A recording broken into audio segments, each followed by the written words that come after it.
טוב, כאן אילן מסמארט לוג'יק. מה שאנחנו נראה היום זה מכשיר שנקרא EIP 200.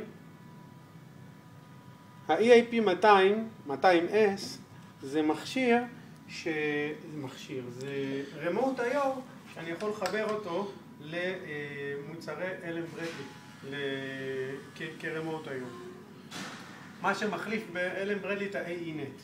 אוקיי, איך אני מחבר אותו? יש לי את הראש הזה ויש לי טרמינל בלוקים כאלו. אוקיי? יופי. אז יש את זה פה, שזה בא עם הספק כוח, מה שלוחש לי... לא, הלבן זה של הספק כוח. הלבן, בדיוק, מה שאומר אליאור פה, שהלבן זה בא... גם לפה מזינים את הכוח, את הספק כוח. כל שאר הטרמינלים, אפשר לראות שזה בלי לבן. זה משהו, הטרמינל הזה הוא מיוחד, אוקיי? אז ככה נראה טרמינל. אנחנו כבר חיברנו את זה מבעוד מועד. ואני אראה לכם איזשהו טריק קטן. אוקיי. אז אמרנו, כל טרמינל מתחבר, הראשון, יש לו חיבור מיוחד, הלבן מתחבר אל ה-EIP. אני מקווה שקלטת את זה בפוקוס. לוחץ על ה... אוקיי?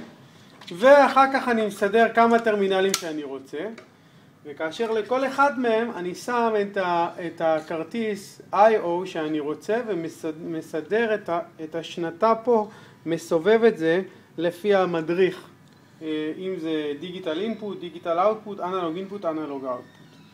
אז כרגע יש לי כרטיס שהוא 24 וולט, זה ספק כוח. שהוא הספק כוח, הוא גם בא בצורת כרטיס, הוא בא לפה בצורה מגניבה כזאת, אוקיי? עכשיו אני רוצה לשים עוד כרטיס, הנה כרטיס 8DI, אני פשוט בקליק. עכשיו יש פה שני טריקים, איך להוציא את הכרטיס, ואז החבט מחבט את זה לפה. איך אני מוציא את הכרטיסים? אני לוחץ לחיצה אחת פה ולחיצה אחת פה, ביחד, ומוציא את זה בצורה יפה ונעימה.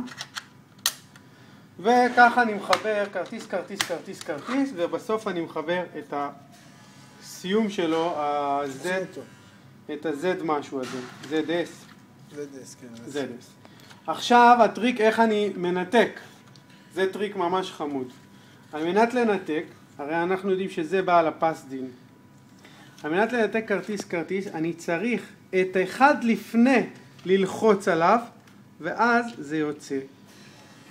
אם אני אלחץ על זה, אני לא אצליח להוציא כלום. אם אני אלחץ על זה, אני מוציא את זה. כי אנחנו רואים את הוו הזה, הוא נתלה פה.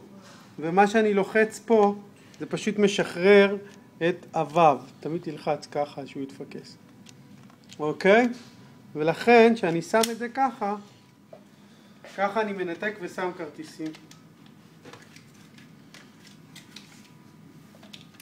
איך לקנפג את זה בתוכנה? יש מדריך נפרד. זה הכל.